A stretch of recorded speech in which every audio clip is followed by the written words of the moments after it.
Time in a nursing home is measured differently.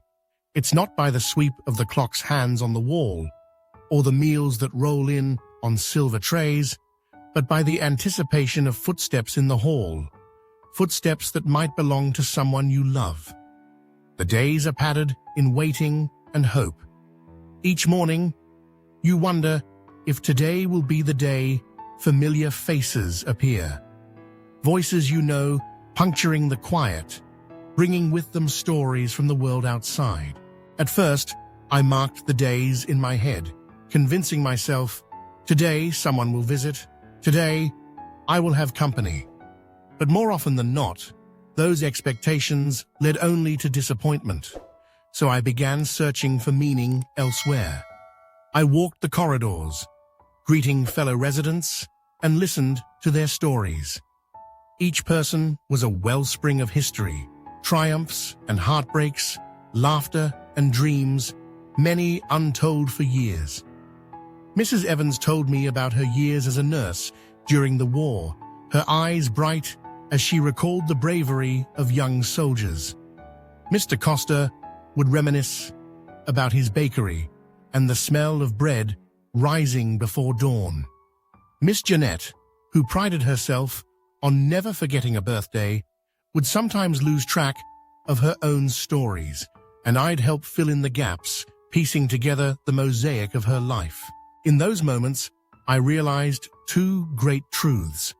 The first is that, though our bodies may falter, the stories we carry are what keep us alive. The act of sharing those stories, of being truly heard, is a form of immortality. But the second, more sobering realization is that as we age, the world starts to see us as less relevant. Our wisdom, gathered over decades, becomes a whisper, drowned out by the noise of the new. Those silent evenings forced me to reflect inwardly, and I saw my own mistakes laid bare. How many times, years ago, did my own mother sit in her favorite chair, waiting for a call that never came? A visit postponed for another weekend? How many times did my father say, "Don't worry about me, I'll be fine," when he was anything but fine? We think love is immortal, but its greatest test comes in the ordinary ways, through presence, attention, and small kindnesses, not just grand gestures. Yet I found beauty too in unexpected places. I watched as the nurses, overworked and exhausted, still offered small gestures of genuine care, a cup of hot tea for a sleepless resident, a gentle pat on the shoulder, a warm smile. I learned about resilience from people who had lost everything: a spouse, their health, sometimes even their memories, and yet greeted each day as a gift to be unwrapped. No matter how modest, the courage to keep living, even when the world feels small and quiet, is something I never understood fully until I saw it up close. Over time, a camaraderie grew among us, the residents. We would gather in the common room, sharing riddles, old jokes, and faded photographs from our wallets. I found myself looking forward to those moments, lessening the ache for my own children. We became a chosen family, standing in for absent relatives, soothing each other's loneliness with shared memories and stories. But in the quiet hours, just before sleep, a lesson wrapped itself around my heart with new clarity. That lesson was the power of presence, both given and received. We spend so much of our lives reaching for achievements, acquiring things, planning for tomorrows.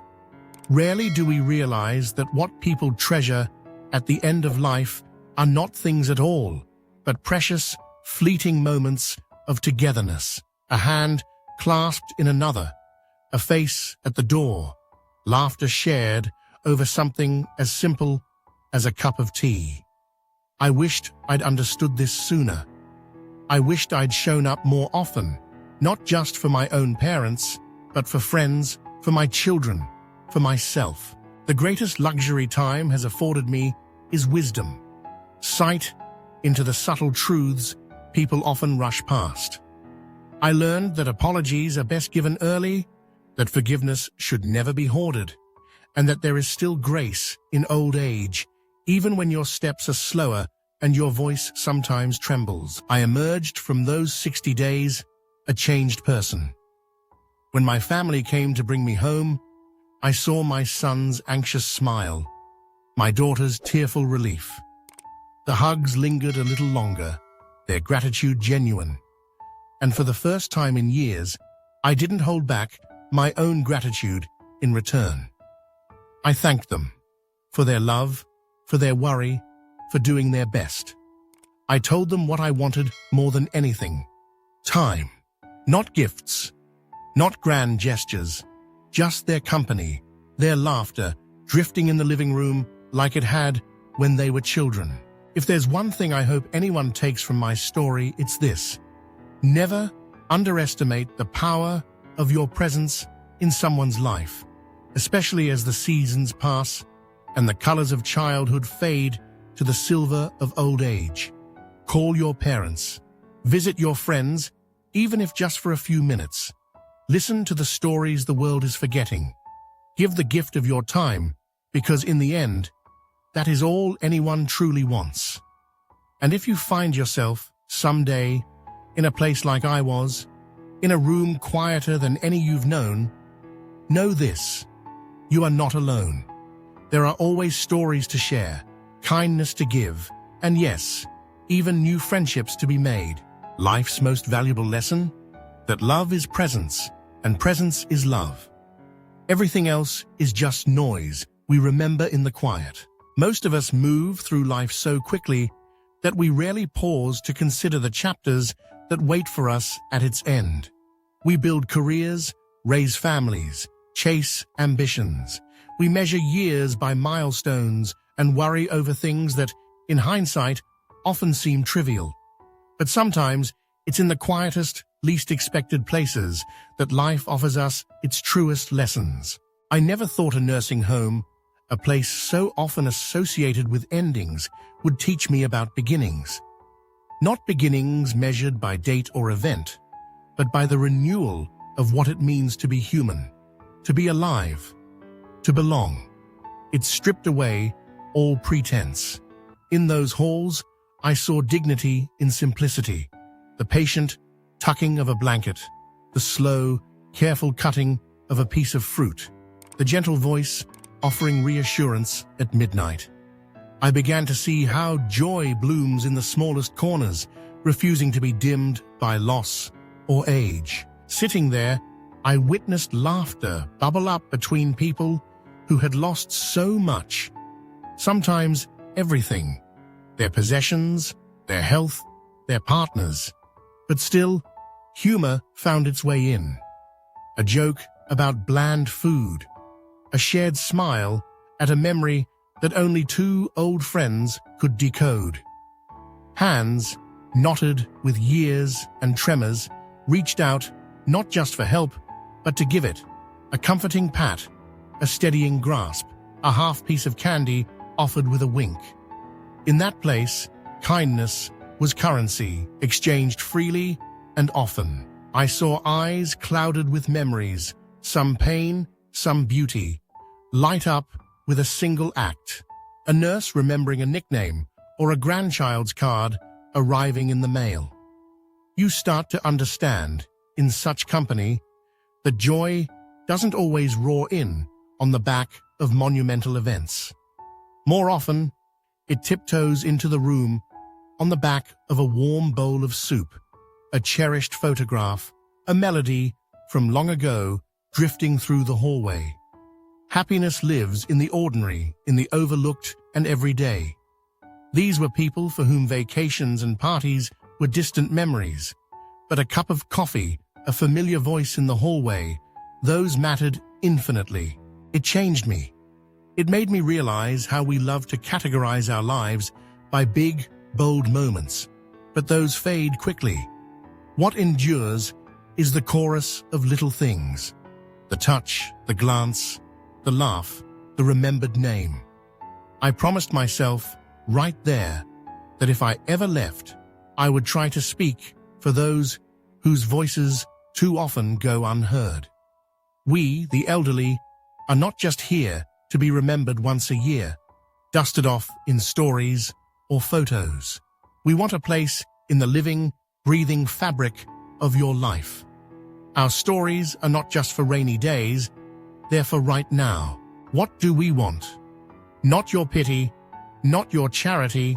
We want your presence. We want to know your life, to bear witness to your everyday, your work, your worries, your triumphs, and your falls. We want to feel needed, woven into your story, not just as a past chapter, but as a living root. Because that's what we are, the roots of the family tree you're climbing. Roots don't ask for much. They just want connection. Don't cut us off and expect the tree to keep thriving. Lean on us, listen to us. Let us feel that our years count for something beyond nostalgia. If your parents are aging, and one day they all will, I urge you, visit them. It doesn't have to be for hours. 10 minutes, a cup of coffee shared at the kitchen table, a walk in the garden. Ask for their advice. Even if you have already made your decision, watch their eyes shine when you pretend you still need their guidance. To feel useful is to feel alive. And if you can't be there in person, pick up the phone. Send a message, even if it's only a few words. Let them hear your voice, not just on birthdays and holidays, but in the routine hum of life. The moments when nothing big is happening. Those are the moments remembered most. I can tell you, from the long hushes of nursing home afternoons, that silence echoes the loudest. Days stretch out, one into another, and the quiet presses in. The absence of laughter, the memory of missed voices, all fill the space. Silence is what hurts most, more than loneliness, more than physical aches. Breaking that silence, if only for a few moments, means the world. Now, I'm back home. My daughter opened her door and her life to me. She said, "Come live with us." I said yes, not because I needed help, but because I needed to belong. I needed to be useful, to wake up to the rhythms of a family, to the unexpected glee of my grandson's laughter every morning. Each day I am reminded, belonging is the greatest comfort, greater than any luxury. Years spent chasing security and success seemed distant, almost inconsequential in the glow of these mornings. My wisdom, such as it is, rests here. At the end, it's not what you earned or built, but whom you loved and who loved you back. The hugs, the phone calls, the shared everyday moments, these are the true inheritance, passed down regardless of wealth or circumstance. So please don't wait. Don't wait until you've achieved everything you set out to achieve, or until you have time. Don't assume your love is understood. Express it. Hug your parents, call your grandmother, laugh over coffee with your grandfather. Tell them their stories matter, that they matter, while they're here to hear you say it. The truth is, we all think we have more time. We wait for the right moment. But one day, all you might have is the wish that you'd done it sooner. Because in the end, when the day quiets and the lights dim, all that truly lingers is the love we gave and the love we received. Don't leave it unsaid or undone. Make the memories now, in the little things, the laughter, the stories, the ordinary joys, the sound of your voice reaching across silence. That is the heartbeat of family and the legacy that endures.